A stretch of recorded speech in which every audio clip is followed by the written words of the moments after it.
Então, muito bem, queridos, neste domingo, 19 de fevereiro, eu queria abrir a palavra do Senhor e convidar você a fazê-lo também na carta aos Hebreus, no capítulo de número 12.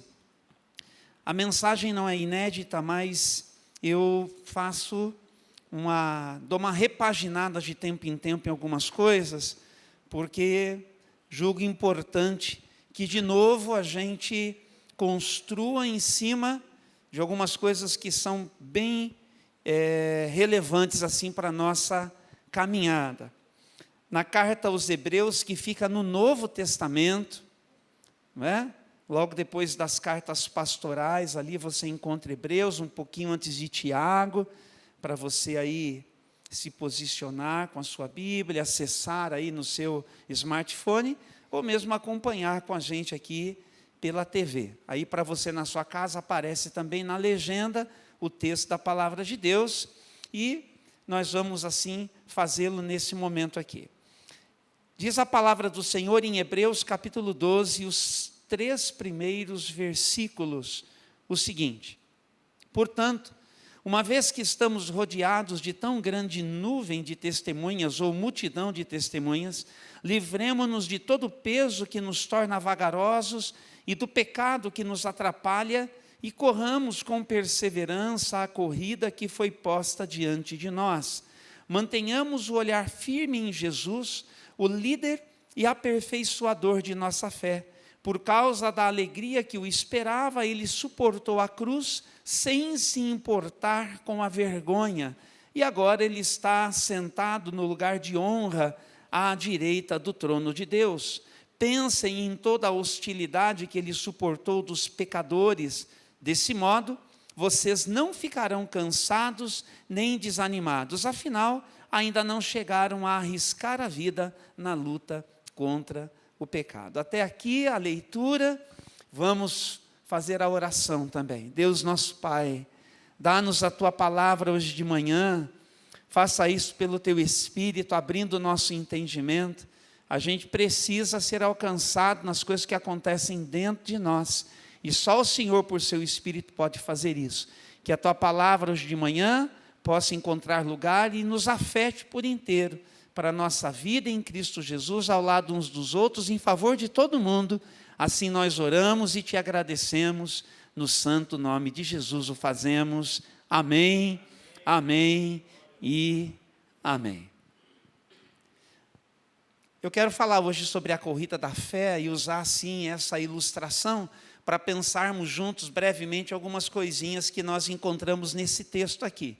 Eu me lembro sempre que leio essa expressão que aparece aí no finalzinho do versículo 1, para nós corrermos com perseverança a corrida que nos está proposta, não é? De Paulo apóstolo também falando aos filipenses mais ou menos a mesma coisa, que ele se desvencilha de tudo que pode atrapalhar, para ele completar a sua corrida, para ele completar a sua carreira. E é importante também ainda no comecinho de mais um ano, que a gente possa parar para pensar o seguinte: afinal de contas, como é que a gente faz para correr bem?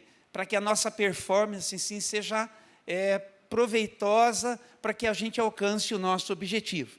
Então eu queria convidar vocês a nós juntos aqui olharmos em 4 direções. E a primeira direção para a qual nós vamos olhar, para a gente poder correr direito e alcançar o nosso objetivo, que é cruzar a linha de chegada, é para as arquibancadas do tempo.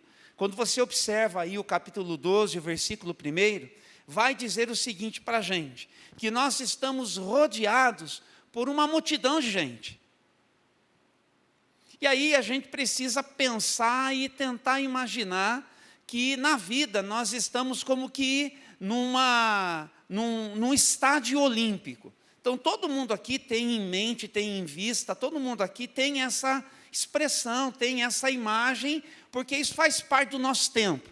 Sempre que acontecem as Olimpíadas, você acompanha a abertura, ou você acompanha depois as provas de atletismo, tem a famosa prova dos 100 metros, do homem mais rápido do mundo, que os jornais dão destaque, os noticiários. Então, todo mundo, de alguma forma, mais ou menos, tem contato com essa imagem. Estão comigo? E aí você, então, precisa imaginar o seguinte, que nós estamos como que participando na vida de uma prova de atletismo, nós estamos correndo, nós estamos na vida, lidando com a vida, estamos aí nessa corrida, e nós estamos como que num ginásio olímpico, num estádio olímpico, melhor dizendo. Mas nós estamos, por assim dizer, sendo observados, rodeados. Não é? O Tavinho disse que outro dia ele foi levar os meninos para ver um jogo de futebol aqui em Campinas, não é verdade, Tavinho? Então é mais ou menos a mesma ideia, né? O campo de futebol, e nas arquibancadas o público fica assistindo. É assim ou não é? Está tranquilo para todo mundo aqui? Está dando para acompanhar? Então, o autor aos Hebreus aqui, ele vai dizer que também nós estamos rodeados por uma multidão. Onde é que esse pessoal está sentado? Nas arquibancadas. Mas agora eu vou ampliar a ideia, tá? Presta atenção. São as arquibancadas do templo. Quem é que está sentado nas arquibancadas do templo, torcendo por nós? Aqueles que vieram antes de nós. Mas, pastor, esse pessoal então está vivo, está todo mundo ligadão no céu olhando para a gente? Não, querido. É claro que isso aqui é de forma figurada. Porque o que é que nós fazemos de verdade? Nós escutamos esse povo falando conosco, nós escutamos esse povo torcendo por nós, a partir do registro que na Bíblia nós vamos encontrar a respeito de como foi o tempo em que eles é que estavam correndo e fazendo isso, ao lado uns dos outros e na presença de Deus. Mas quem que é essa gente que você está falando aí, pastor Júnior? Não estou sabendo. Então, presta atenção de novo no versículo 1 do capítulo 12. Começa com uma palavrinha muito importante, que é a palavrinha portanto. Sabe quando você troca uma ideia com alguém? Então, você constrói o argumento, e aí você vai concluir, não é? Para chegar onde você quer. Portanto, sendo assim, portanto, tendo em vista que tem muita gente sentada nas arquibancadas do templo, quem são essas pessoas? Os homens e mulheres que vieram antes de nós, cuja história, de uma forma assim bem sintetizada, foi contado para a gente no capítulo 11. O capítulo 12 pega o gancho das coisas que estão sendo ditas sobre homens e mulheres que andaram com Deus, que correram antes de nós, e cujas vidas foram significativas, e eles têm algo para dizer para a gente a respeito dessa nossa jornada, dessa nossa caminhada, a respeito da nossa vida. O capítulo 11 aos Hebreus, ele é conhecido como o capítulo dos heróis da fé. E daí, no capítulo 11 aos Hebreus, nós vamos encontrar todas estas personagens. É como se elas, portanto, estivessem sentadas nas arquibancadas do templo, e no tempo agora em que nós é quem estamos correndo, esses que estão lá estão falando conosco, estão tentando nos encorajar, estão tentando nos orientar, estão torcendo por nós, porque eles já completaram a sua carreira. Está dando para você acompanhar a ideia que eu estou desenvolvendo aqui, sim ou não? E aí então, quando você para pensar nisso, e toda semana eu deixo uma liçãozinha de casa, não é assim que a gente tem combinado? Então a lição de casa hoje é depois você ler na sua casa o capítulo 11 de Hebreus. E aí você vai fazer esse exercício prestando atenção no seguinte: pastor, que tipo de gente que tem ali então no capítulo 11? Dois tipos, você que gosta de anotar, anote. Tem ali homens e mulheres que foram honrados pela fé que tiveram. Eu repito, tem ali homens e mulheres que foram honrados pela fé que eles tiveram. Onde é que começa esse grupo de pessoas? No versículo 4 do capítulo 11.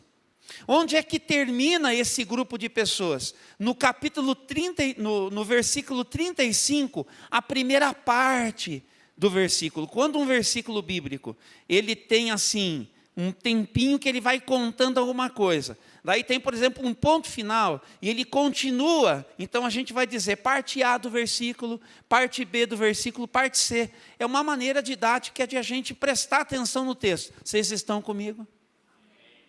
Então o que acontece, por exemplo, lá no capítulo 11, no versículo de número 4. Vamos colocar aqui para todos acompanharem, por gentileza, filhota? Então, em Hebreus, no capítulo 11, versículo de número 4, nós vamos encontrar o seguinte, acompanhem comigo. Pela fé, Abel apresentou a Deus sacrifício superior ao de Caim, e com isso mostrou que era um homem justo. E aí continua, e Deus aprovou suas ofertas, embora há muito tempo esteja morto, ainda fala por meio de seu exemplo. Então, o Abel, por exemplo, é o primeiro modelo citado dentre os heróis da fé. Você lembra que a gente já conversou sobre ele aqui hoje, esse ano? A gente entrou o ano falando sobre essa relação, porque o que foi que Abel fez mesmo? Ele ofereceu a Deus, ele tomou a perigosa decisão de oferecer a Deus o melhor do seu melhor. E o negócio foi tão perigoso que ele morreu por causa disso. O que ele fez foi tão significativo e tão relevante e tão fora da caixa, que incomodou o irmão ao ponto de o irmão matá-lo.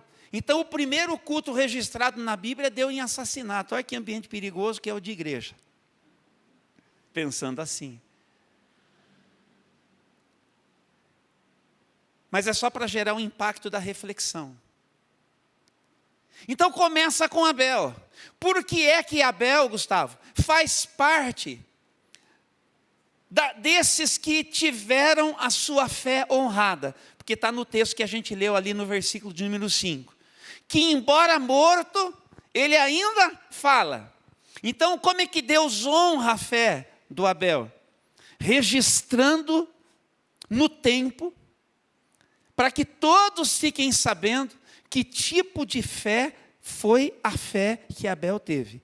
Apesar de morto, ele continua falando. Deu para entender? A força do exemplo de Abel para mim e para você? Então, quem que está sentada na Flávia? Nas arquibancadas do templo, olhando para mim, olhando para você, nessa perspectiva que eu estou explicando aqui. O Abel, está entendendo? O Abel está tentando dizer para a gente, se eu ofereci o melhor do meu melhor, você pode também. Se esse foi o meu legado, você tem que deixar o seu também. E assim vai. Então, qual que é a tarefinha de casa que eu vou deixar para vocês? Vocês irem lá, para todos os demais homens e mulheres, e vai aparecer Abraão, vai aparecer Sara, até o Sansão, apesar dele, está lá. E você vai encontrar esses homens e essas mulheres que tiveram a sua fé honrada, que fizeram a diferença. Sabe como que termina? Vamos colocar, Ellen, por gentileza, o capítulo 11, versículo 35, para você ver comigo a primeira parte. Olha lá, leia comigo. Mulheres, leia comigo, por favor, querido, você que está aqui, por gentileza. Mulheres receberam de volta seus queridos que haviam morrido, ponto. Parte A do versículo. Você quer coisa mais impressionante do que essas mulheres? Os seus nomes não estão ali, mas a Bíblia está dizendo de pessoas que experimentaram a ressurreição dos seus.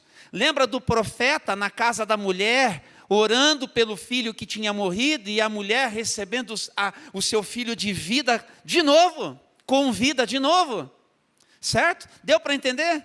Não é uma forma de a fé dessa pessoa ter sido honrada? Sim ou não? Então também essas mulheres sem nome, essas pessoas anônimas, mas elas estão lá, sentadas nas arquibancadas do templo, dizendo para nós, Bruninha, nós que estamos correndo agora, vai lá, força, coragem, você consegue. Sabe qual que é o nome disso? Encorajamento. Então, por que é que eu e você precisamos ler a Bíblia?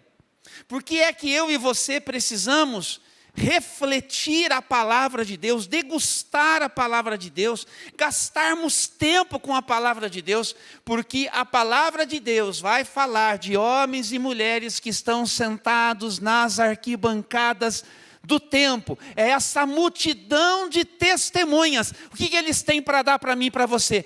Um testemunho de que na vida é melhor andar com Deus e não sem Ele. de que na vida é melhor levar Deus em conta e não fazermos as coisas pura e simplesmente do jeito que nós entendemos a vida deva ser levada. Está claro isso para mim e para você? Então, passe tempo com as Escrituras Sagradas, pessoalmente na sua casa. Atenção, por favor. Pessoalmente na sua casa. Tire tempo, estão comigo? Tire tempo para ler a Bíblia, para estudar a palavra de Deus. Invista nisso. Tenha uma boa Bíblia de estudo. Faça mais do que isso, por favor. Por gentileza. Escute o seu pastor. Participe de um pequeno grupo. Estude a palavra de Deus ao lado de outras pessoas. Cresça na fé. Organize-se para isso. Com organização, todos nós podemos. Todos nós conseguimos. É uma questão de querer. É uma questão, portanto, e eu volto a uma palavrinha-chave que eu tenho trabalhado com vocês, de sermos intencionais. Terceiro lugar, vem estudar a palavra de Deus, se você pode, se você tem tempo, se você não faz outra coisa na sua vida, que realmente te impeça de vir aqui, às quintas-feiras, para nós tirarmos uma horinha e pensarmos um pouquinho de cada vez a cada semana a palavra de Deus, venha. Nós começamos quinta-feira agora, dentro do Ministério de Jesus, o estudo do Sermão do Monte. Eu dei a introdução. É fantástico o que Jesus vai ensinar para a gente. É uma contramão de toda a nossa funcionalidade. É por isso que a gente precisa entender o que é que Jesus Ele tem para nos dizer sobre a vida. Não é programa igrejeiro. É necessidade que nós temos de sermos treinados. Todos vocês que são profissionais, em algum momento, receberam treinamento para serem melhores no desempenho das suas profissões. Todo mundo aqui, sim ou não? Sim ou não? Isso. Porque é que nas coisas da vida que tem a ver com o reflexo da nossa fé, nós somos relaxados. Então, se você reconheça e dá um jeito nisso, por favor. Mas tem um outro grupo de pessoas aqui, dentre essa lista aqui, dessas testemunhas que estão assentadas, que são aqueles que honraram a fé. Honraram a fé. E aí eu vou pedir para que a nossa querida coloque de novo ali o capítulo 11, versículo 35. E veja lá, nós já lemos a primeira parte, certo? Que mulheres receberam de volta os seus queridos que haviam morrido. Tiveram a sua fé honrada. Agora, olha como continua e a gente vai lendo um pouquinho, tá bom, filha? Outros, porém, foram torturados, recusando-se a ser libertos. E depositaram sua esperança na ressurreição para uma vida melhor. Alguns foram alvo de zombaria e açoites, e outros acorrentados em prisões. Alguns morreram apedrejados, outros foram cerrados ao meio, e outros ainda mortos à espada. Alguns andavam vestidos com peles de ovelhas e cabras, necessitados, afligidos e maltratados. Este mundo não era digno deles. Ponto. Deu para entender que tipo de gente também faz parte dos que estão sentados nas arquibancadas do templo olhando para a gente? Algumas mulheres receberam os seus queridos de volta da ressurreição, mas outros morreram por causa da sua fé e de maneira violentíssima. De maneira violentíssima. E, portanto, honraram. Então é o seguinte, gente, sejam quais forem as circunstâncias da nossa vida, do que a gente precisa, Vânia? De lucidez, de sobriedade. Uma vez um pastor que havia perdido a sua esposa de forma trágica, eu me lembro ainda dele, falando para a gente num dos encontros de pastores. Porque deixa eu falar uma coisa, eu convido você para vir me escutar aqui, mas quando tem encontro com o meu pastor, eu vou. todo mês que tem encontro lá em Valinhos ou em qualquer lugar onde o meu pastor falou, olha, é o encontro do mês para pastorar, de escutar um pouquinho, eu estou lá. Porque eu preciso ser pastoreado, porque eu preciso aprender também. Eu não peço para você o que eu não faça pessoalmente. Tá bom? Não sei se você gosta desse discurso, se ajuda você, se te parece muito. Eu só estou contando que é assim. Entendeu? Me parece importante que você saiba. Mas deixa eu lhe dizer uma coisinha. Ele disse assim, Deus me deu graça por seu Espírito para sofrer com dignidade. Olha que coisa. Porque tem que ter dignidade em tudo, até no meio do sofrimento, sabe? Seja qual for a circunstância da vida, nós temos referencial na palavra de Deus para nós corrermos a nossa corrida. 2023, o que é que espera você daqui a um mês? O que é que espera você no mês de setembro?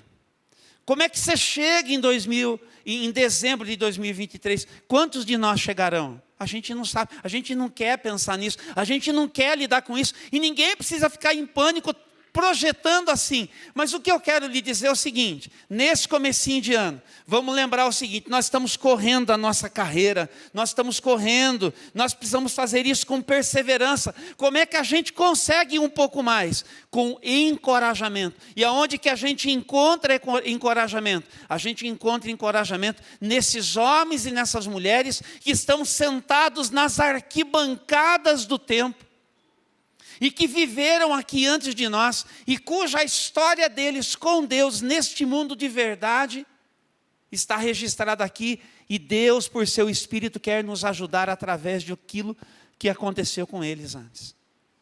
Homens e mulheres que tiveram a sua fé honrada, homens e mulheres que honraram a sua fé. Até aqui tudo bem? Então, para onde é que a gente vai olhar mesmo? Para as, vamos dizer junto, para as arquibancadas do templo. Certo? Pergunta para quem está ao seu lado assim, está animado com a palavra ou não?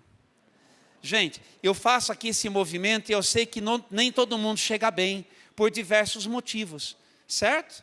Por diversos motivos. É uma dor, é um momento, é uma fase, mas por favor, favoreça para você mesmo esse momento. Favoreça para você mesmo esse momento. Segundo lugar, para onde é que a gente tem que olhar? Para o lado. Temos que olhar para os nossos lados.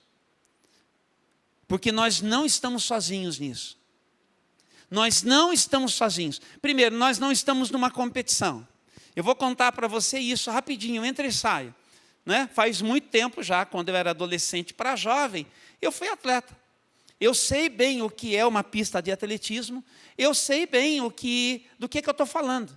Eu sei bem o que custava o treinamento, eu sei bem o que é essa vida disciplinada para você ter uma boa performance. E naquele tempo, o que é que eu queria? Chegar na frente do mundo.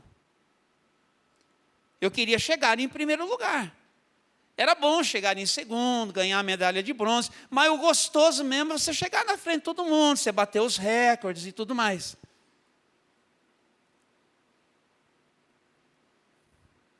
Só que daí vem a experiência da conversão, vem a experiência de você olhar para Deus e você prestar atenção no que Ele está propondo e dizer, eu quero isso para mim.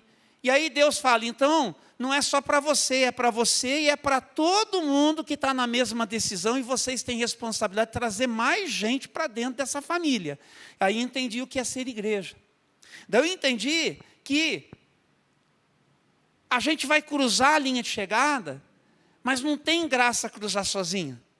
A gente tem que chegar e cruzar a linha de chegada acompanhado de todo mundo, com quem ao lado destes nós estamos correndo. Então é muito importante você perceber que tem mais gente nessa corrida. Gente que ora vai ajudar você com as suas orações, com o seu próprio encorajamento, vai ajudar você de diversas maneiras, às vezes até financeiramente, uma carona, sabe? Um acolhimento em algum momento da sua vida. Por isso que a gente vem para ser comunidade. É importante isso. Por isso é que a gente faz pequeno grupo. É por isso que a gente trabalha junto nos mais diversos ministérios. E eu vou dar um conselho para você. Melhor coisa que você pode fazer para desenvolver com tudo que você precisa a sua fé, é você se envolver no trabalho que é próprio da igreja de alguma forma. Envolva-se de alguma forma. Entendeu? E assim a gente vai.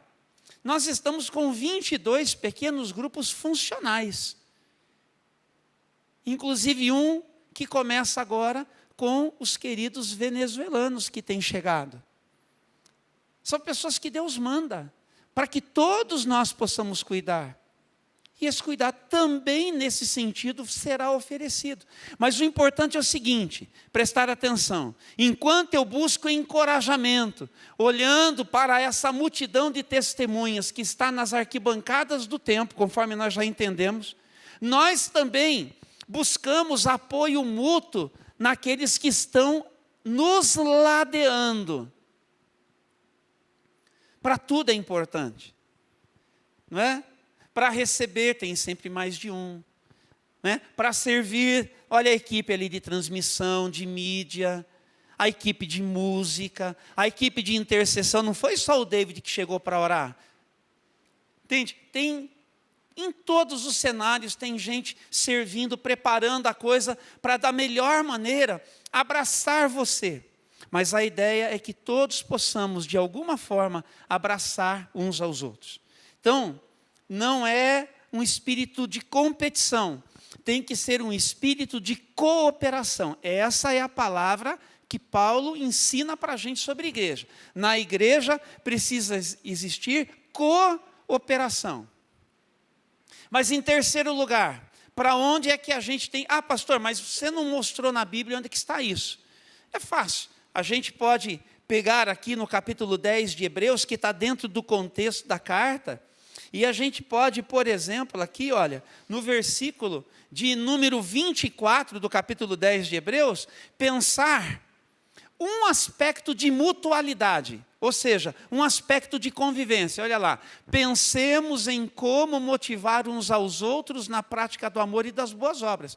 Disso aí, o Novo Testamento está cheio. De princípios que nos fazem olhar uns para os outros. Deu para entender aqui, meus amados? Tudo bem até aqui? Gilberto, está dando para acompanhar direitinho? Então nós vamos olhar para as arquibancadas do templo, nós vamos olhar para o lado, para onde mais que a gente tem que olhar, ô Júnior? Para a gente seguir 2023 firmes na fé, temos que olhar para dentro. Diga assim, para dentro. Para dentro. E aí o texto bíblico, voltando aqui ao capítulo de número 12, ele vai dizer o seguinte, versículo 1 de novo. Portanto, uma vez que estamos rodeados de tão grande nuvem ou grande multidão de testemunhas, aí vem, livremo-nos de todo o peso que nos torna vagarosos e do pecado que nos atrapalha. Então tem duas coisas aí que dá B.O.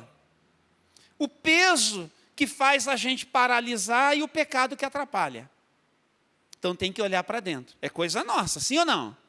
Coisa da nossa funcionalidade. E vamos falar sério, quanta coisa a gente carrega de peso, que é embaraço. Todo mundo tem. Todo mundo tem a sua listinha, né? E nessa listinha tem culpas, tem memórias, tem tristezas, tem decepções, tem frustrações, tem muita coisa. O que é peso para você? O que é que pesa? O que é que afeta? É uma memória? Não é? É uma frustração, é uma decepção, uma traição que você sofreu? Deus, por sua palavra aqui, usando quem escreveu Hebreus, está dizendo para a gente, ó, você tem que se livrar disso. Aí a gente lembra de Paulo apóstolo, naquele texto que eu mencionei no comecinho, Paulo apóstolo dizendo o seguinte, olha, desvencilhando-me das coisas que para trás ficaram. Não é fácil. Mas, como nós vimos na semana passada aqui, lembra que eu falei para vocês na semana passada, se você não lembra, escuta de novo, que eu estou construindo nas minhas mensagens um caminho para ajudar a gente a olhar para o resto de 2023. Eu estou conectando tudo. Mas lembra qual foi o tema da mensagem semana passada? Como que foi o nome mesmo?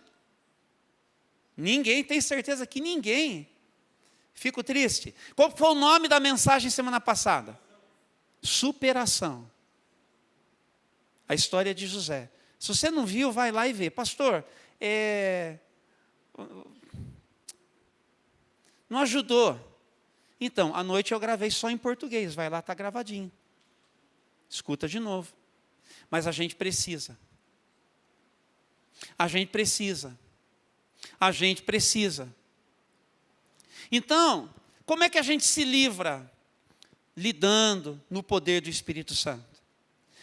Porque é que, afinal de contas, Jesus disse que é o Espírito Santo que pode nos ajudar. Porque o único que pode nos ajudar é o Espírito Santo. A gente não dá conta, você já descobriu isso? A gente não dá conta, daí vida de oração, por isso que nós estamos aqui. Porque quando você escuta aí, você fala, o pastor está falando de novo, que essas situações eu consigo com a graça de Deus, mas você tem que querer, você tem que entender a palavra. Então você vai, assim, nas muitas histórias bíblicas, e você vai dizendo, Senhor, como o Senhor fez aí na vida da Agar, que foi posta para fora de casa, junto com o seu filho ali, Ismael. O menino não tinha nada a ver lá com problema de família.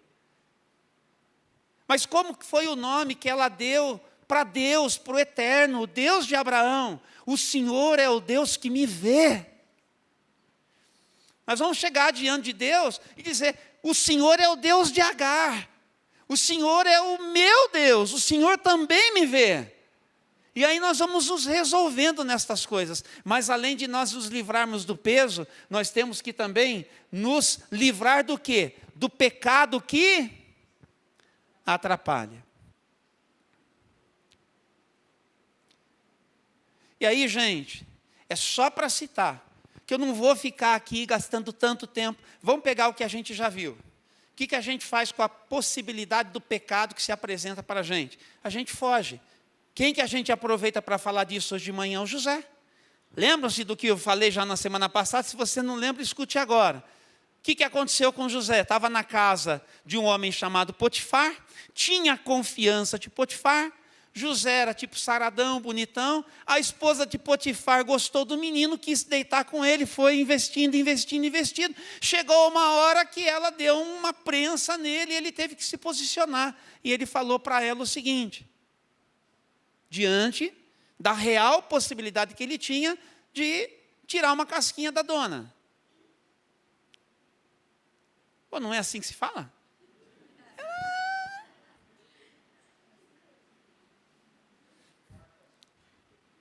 O teu marido me colocou responsável por tudo na casa aqui. Eu posso tocar em tudo aqui, menos na senhora. A senhora é a mulher dele, não é minha. Agora, o mais importante que José falou. Se eu pegar a senhora, eu vou pecar contra Deus.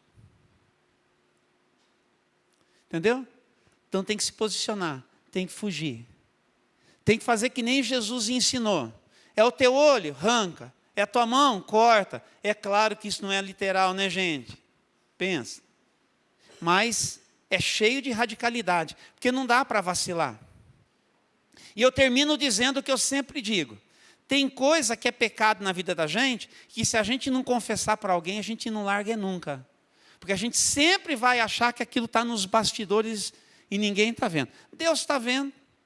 Quando a gente peca, o diabo sabe também. Ele não é onisciente, mas quando a gente faz, ele sabe. Ele acompanha. Mas tem coisa que para a gente vencer, a gente tem que saber confessar para alguém. Porque enquanto você não falar, olha, eu sou assim, para alguém você reconhecer que você é assim, você não lida com você mesmo, com tudo que você pode. Aí eu vou lá para Tiago. O Tiago, no capítulo 5, ensina para a gente o seguinte, que nós devemos orar uns pelos outros, confessando os nossos pecados, para que nós sejamos curados. Aí eu termino dizendo o seguinte, para a gente nunca mais esquecer. Mais importante do que ser perdoado dos nossos pecados é sermos curados de quem nós somos. Eu vou repetir. Mais importante do que sermos perdoados dos nossos pecados é nós sermos curados de quem nós somos. Eu preciso de ser tocado, de ser afetado em quem eu sou. Porque é isso que interessa. Eu preciso de purificação. Eu preciso de lidar de uma vez por todas com aquilo que é disfuncional em mim, para eu lidar direito com o pecado. E todo mundo tem a sua área aí. Eu tenho a minha, você tem a sua. Eu sei da minha, você tem que saber da sua. Para a gente correr essa carreira e chegar lá, a gente precisa livrar também do pecado. Mas finalmente, gente, para onde que a gente precisa olhar? Vamos lembrar, Karine, para onde que a gente já aprendeu a olhar hoje? A gente aprendeu a olhar para as arquibancadas do templo. Diga aí, arquibancadas do templo. Tem gente lá, suas histórias na Bíblia para você aprender, para você se inspirar, para você se encorajar. A gente tem que olhar para quem está do nosso. A gente tem que olhar para. Mas o texto vai dizer que tem alguém que equilibra tudo isso, que é para quem a gente nunca pode deixar de olhar também. Diz o texto aqui, versículo 2.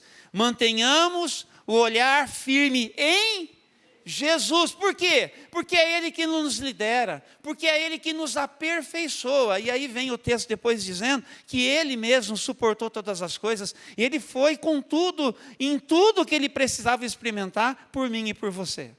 E aí uma recomendação, inclusive, para a gente ligar direito com todas as coisas que nos dizem respeito. Mas por que é que a gente precisa olhar para Jesus? Porque se a gente ficar olhando só para os heróis da fé, nós vamos encontrar ali, e de repente a gente pensa assim, mas eles foram super-heróis da fé. Eles foram super espirituais. Abraão, Moisés, quem sou eu? Mas você já parou para pensar que João mesmo, quando registra as palavras de Jesus, ele vai dizer o seguinte, palavras de Jesus para mim e para você, não fostes vós quem me escolhestes, foi eu que vos escolhi. E que vos tenho enviado para vocês darem muito fruto. Então diz para quem está ao seu lado assim, foi Jesus que te chamou. Foi Jesus que te chamou. Foi Jesus que te chamou. Foi Jesus que te chamou. Deus chamou Abraão. Deus chamou você também. Então olhe para Jesus, porque Ele também está dizendo, fique tranquilo. Eu não preciso de super-heróis, de super espirituais. Eu só preciso de você nas minhas mãos.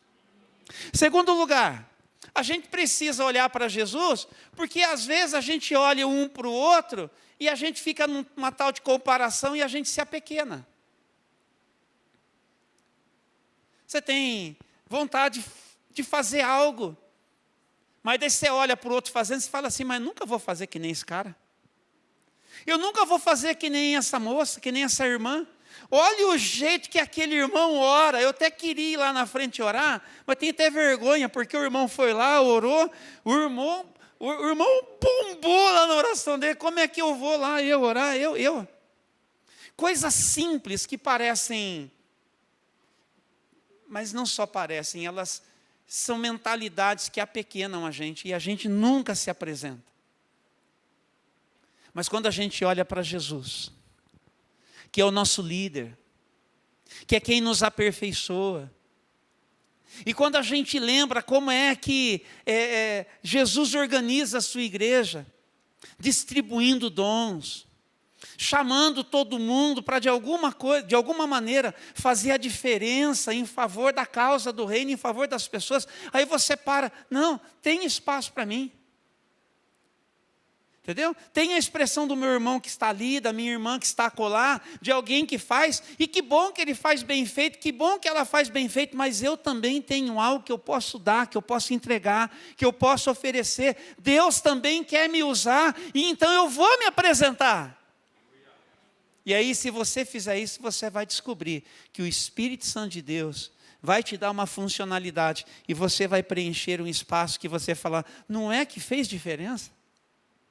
E você vai ficar sabendo disso. Você nem precisaria, Deus nem precisaria fazer isso, mas Ele vai encontrar um jeitinho, porque Ele conhece o seu coração, de você ficar sabendo que o que você tem feito é significativo para aquilo que Deus, por seu intermédio, está fazendo. Fundamental. A gente precisa olhar para Jesus, porque se a gente ficar só olhando para dentro, a gente também vai chegar a essa ideia, né? Muitas das vezes, e não são poucas as pessoas que vêm conversar comigo que carregam isso.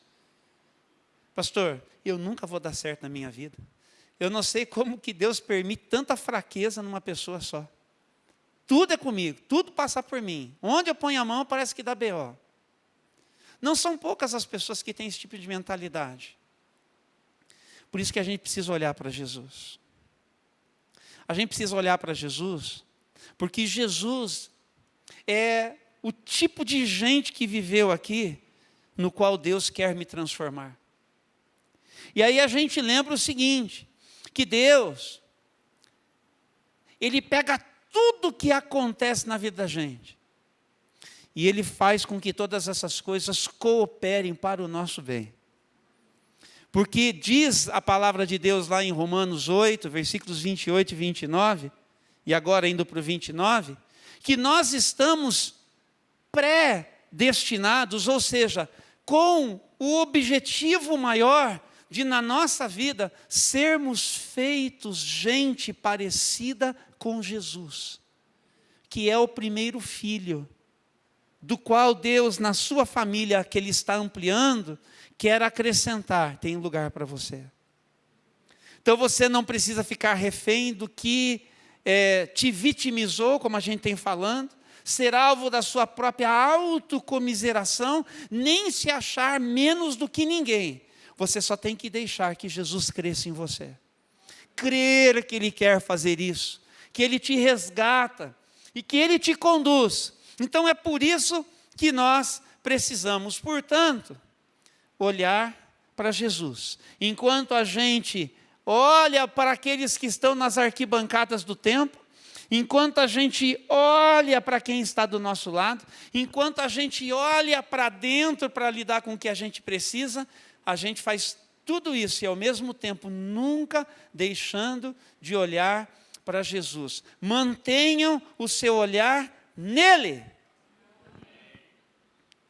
Porque nós precisamos chegar lá. Completar a corrida e receber o nosso prêmio. Tem coisas que são para já, por isso a gente está conversando. Vamos viver. Tem coisas que são para o porvir. E aí eu termino com uma história que eu já contei, talvez você vai se lembrar, mas é a melhor que eu tenho para contar agora de novo.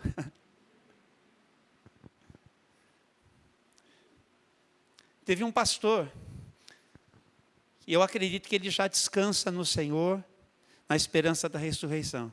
É uma outra maneira de dizer que ele morreu. Morreu em Cristo. O nome dele era Oliver Thompson. Tem um guitarrista com esse nome. Então, se você for pesquisar, é provável que apareça o guitarrista primeiro, que você nem acha esse irmão. Mas ele foi ligado aqui ao seminário Palavra da Vida, Gabriela. Muito tempo, aqui em Atibaia. O reverendo Oliver Thompson, ele tomou um avião, muito tempo atrás. E qual não foi a surpresa dele, quando ele se sentou ao lado do Bellini? Isso aqui é para poucos, hein? Quem foi Bellini? Bellini. Fala, irmão Antônio. Isso. Está falando que foi um jogador muito bom da seleção brasileira. Mas o Bellini, vou até completar aqui o que o irmão Antônio falou. Ele foi o capitão da seleção na Copa de 1958, a primeira que o Brasil ganhou. Exatamente, Júlio Zimé. Daí o pastor Oliver não perdeu a oportunidade, Mateus, e perguntou assim: Bellini, deixa eu te perguntar, qual que foi a maior emoção que você viveu na sua vida? O Gabriel, que gosta de futebol, até mudou o rostinho dele, vocês precisam ver o rostinho dele. Como que ele está tudo feliz com o assunto agora que está rolando aqui. Mas vamos ao que interessa, gente, preciso terminar.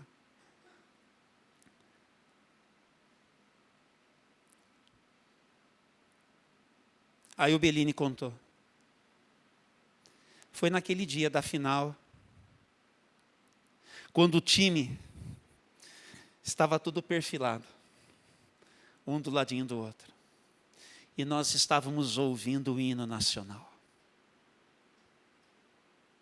E de repente, de uma tribuna de honra, sai um homem alto, esguio, grisalho, com a taça nas mãos. E ele me trouxe, e ele me entregou. E ele disse assim: Muito bem, capitão. Foi a minha maior emoção. E a nossa? Vou te propor um caminho. Imagina aquele dia, quando eu e você, e uma multidão provinda de todas as tribos, de todas as nações, nós estivermos ali perfilados, e o coral de anjos vai estar cantando assim: Santo, Santo, Santo, Santo, Santo, Santo, Santo, Santo, Santo é o Senhor dos exércitos. E quando o Senhor da glória, Ele então vier ao nosso encontro e vai dizer assim: podem entrar, benditos de meu Pai, porque vocês foram fiéis no pouco e sobre o muito eu te colocarei. Esse dia vai chegar, esse dia vai chegar, e eu quero estar lá. Quantos mais querem estar lá nesse dia? Quantos mais querem desfrutar deste dia? Esse dia vai chegar, mas por enquanto nós estamos correndo aqui. Enquanto nós estamos correndo aqui, olhando para lá, nós olhamos para aqueles que estão nas arquibancadas do templo. Nós levamos em conta todo mundo que é gente com a gente, que a gente precisa andar junto. Nós olhamos para dentro e lidamos com o que acontece em nós. Mas nós não perdemos o foco de Jesus, porque um dia nós estaremos lá também. Hoje pela manhã, quero te convidar a nós orarmos agora, para você apresentar a Deus aquilo que você precisa apresentar a Deus, tendo escutado o que você escutou aqui. Eu não sei qual é a sua oração agora, mas eu sei que ela interessa muito para Deus, porque é a sua resposta de fé às coisas que você acabou de escutar. Vamos orar? Vamos fazer isto? Vamos. Quem sabe você quer chegar aqui e se colocar em oração? Quem sabe você quer dobrar os seus joelhos um pouquinho? Quem sabe mesmo sentadinho você quer fazer isso, colocar a sua mão no coração? Mas eu quero que você invista um tempinho agora para fazer isto, no nome de Jesus. Deus, nosso amado Pai, hoje pela manhã, nós queremos, ó Deus, dar uma resposta às coisas que nós aqui acabamos de ouvir, e pedir que o Senhor possa, dando atenção às coisas que nós estamos falando. A Deus, nós temos andado talvez cabisbaixos, desencorajados, e temos sido negligentes no cuidado pessoal, com a nossa vida de oração. Nós não temos desfrutado da Tua palavra com tudo que nós poderíamos, nem no nosso particular, no nosso dia a dia, nem nos movimentos mais comunitários. Mas nós queremos hoje pela manhã parar para pensar nisso, tomar uma decisão. Nós queremos, Senhor, de novo olhar para a riqueza que é a companhia de tanta gente que o Senhor tem mandado para ser igreja conosco. Às vezes nós temos desfrutado pouco uns dos outros, não temos valorizado adequadamente, Senhor, aquilo que podemos e devemos ao lado uns dos outros realizar. Mas ajuda-nos a perceber que também tem outros sofrendo como temos sofrido, mas que também o Senhor tem abençoado alguns, e que nós devemos com eles nos alegrar e nos lembrarmos uns dos outros, e assim pensarmos a vida e darmos mais sentido a partir das nossas interações. Ajuda-nos a fazer os movimentos, todos eles, não só aqueles que são parte dos nossos programas, mas outros mais espontâneos que nós mesmos podemos desencadear. Ajuda a gente, Senhor, a olhar para dentro, a lidar, ó Deus, com aquilo que é bagagem nossa, com aquilo que nos tem tornado vagarosos, às vezes que nos tem paralisado. Quantas vezes, Senhor, nós travamos por tantas questões. Sabemos, ó Deus, e reconhecemos, e por isso estamos dizendo aqui, que tem horas que a gente não consegue sequer levantar da cama, por muita coisa, mas nós estamos pedindo uma cura disso também. Nós estamos pedindo um toque nessas coisas, porque nós queremos, ó Deus, que aquilo que é cenário limitador, queremos colocar diante do Senhor, para o Senhor tocar, para o Senhor curar, para o Senhor libertar, para o Senhor nos refazer, para o Senhor nos dar uma outra estrutura, para o Senhor preparar, Pai, tudo que precisa para a gente superar essas coisas. Queremos também lidar direito com aquilo que é caminho de pecado na nossa vida. Queremos, Senhor, dizer não, saber ser firmes e assim não pecarmos contra o Senhor, e assim levarmos uma vida, consciência tranquila, senso de temor, preservando a nossa vida e a vida dos nossos, de tudo aquilo que somos capazes de fazer. Ah, Jesus, como é bom podermos sempre olhar para o Senhor. Muito bom olhar para o Senhor. O Senhor traz equilíbrio para a vida da gente. O Senhor ajusta o nosso foco. O Senhor põe em ordem o nosso coração, o ambiente da nossa vida. Enquanto nós olhamos para aquele cenário, quando um dia seremos abençoados ao lado uns dos outros na glória, desfrutando, Senhor, daquilo que Paulo chamou de um cenário indizível. Nós não temos noção do que vai ser esse regozijo, mas hoje aqui queremos aprender a nos alegrarmos e a nos regozijarmos no Senhor. Que essa fé que nos sustenta hoje e que nos preserva na vida e para o futuro, que ela seja aperfeiçoada também hoje de manhã, pela resposta que juntos nós estamos oferecendo ao Senhor. Então, ó Deus, abençoe agora, eu te peço finalmente. Vamos nos colocar todos de pé, por gentileza. Abençoe agora, abra suas mãos. Abra suas mãos. Abençoe agora a cada família aqui representada, Senhor. Toque agora uma vez mais com cura. Toque agora uma vez mais com restauração. Toque agora uma vez mais, Senhor, e abençoa, trazendo resposta para cada família que está aqui. Para cada família que está aqui, traz resposta, Senhor. Traz paz ao coração, traz serenidade. Nós estamos aqui também mencionando muitas vidas, muitas pessoas, são queridos nossos, de quem nós estamos nos lembrando. Pedimos salvação da família. Pedimos, ó Deus, abertura de entendimento, que o coração seja aquecido. Assim, ó Deus, nós recebemos a bênção que o Senhor, eu creio, está liberando sobre as nossas vidas neste momento. E agora receba a bênção da parte do Senhor. Que a graça do nosso Senhor e Salvador Jesus Cristo, e que o amor de Deus, o nosso Pai, e que as benditas consolações do Espírito Santo sejam sobre a sua vida, hoje e para todos sempre. Amém, amém e amém. Jesus merece um aplauso, vamos? Recebe a nossa adoração na forma desse reconhecimento, Jesus. Um bom domingo para todo mundo. Eu te dou um abraço ali na saída. Nós nos vemos na quarta-feira aqui.